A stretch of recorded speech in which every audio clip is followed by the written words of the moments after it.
कभी एक समय सुरेश नाम का एक दयालु किसान रहता था। उसके पास एक छोटी सी झोपड़ी थी जिसकी छत सूखी घास से बनी थी। सुरेश बड़ा ही गरीब किसान भी था, पर उसने अपनी गरीबी से कभी हिम्मत नहीं हारी थी। सुरेश अपने खेतों में बहुत मेहनत किया करता था। उसकी मेहनत से ही इस साल उसका खेत सब्जियों से भरा हुआ था। मोटे लाल टमाटर, कुरकुरी हरी बीन्स और चमकदार बैंगनी बैंगन। सुरेश हर दिन बहुत मेहनत करता था, अपने पौधों को सींचता था और घास निकालता था। लेकिन इस साल बारिश के बादल लुकाछिपी खेल रहे थे। सूरज एक विशाल गर्म दीपक की तरह चमकता था, जिससे जमीन सूख जाती थी और सब्जियां प्यासी हो जाती थीं। सुरेश चिंतित था। बारिश के बिना उसकी सब्जियां नहीं उग पाएंगी और उसके पास बाजार में बेचने के लिए पर्याप्त फसल भी नहीं होगी। वह अपनी छोटी बेटी रानी के लिए नए जूते या मीठे जलेबी, तले हुए आटे का नाश्ता नहीं खरीद पाएगा। एक सुबह सुरेश उदास महसूस कर रहा था। जब वह अपनी झोपड़ी के पास बैठा था तो एक छोटी सी गौरैया उसके कंधे पर आकर बैठ गई। चहचहाट चहचहाट, गौरैया ने सिर झुकाते हुए कहा। मुंह लटकाए क्यों बैठे हो सुरेश?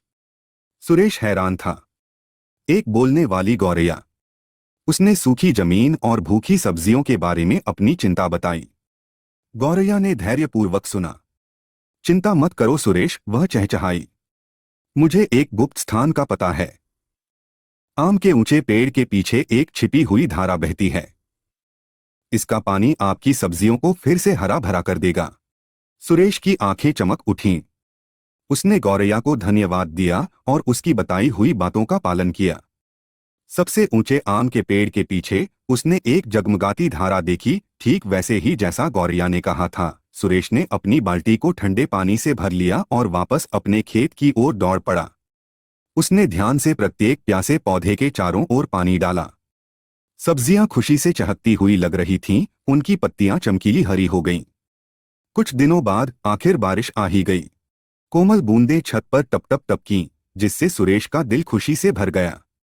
उसकी सब्जियां बड़ी और मजबूत हो गईं। सुरेश ने अपने ताजे फल सब्जियां बाजार में बेची। उसकी मुस्कान सूरज की तरह चमक रही थी।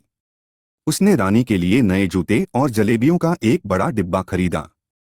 मददगार गौरैया और छिपी हुई धारा की बदौलत सभी ने एक स्वादिष्ट भोज का आनंद लिया। उस दिन से सुरेश कभी भी छोटी गौरैया की दयालुता और छिपी हुई धारा के जादू को नहीं भूला। वह जानता था कि भले ही चीजें मुश्किल लगती हैं, वहां हमेशा थोड़ा जादू खोजने के लिए इंतजार कर रहा होता है।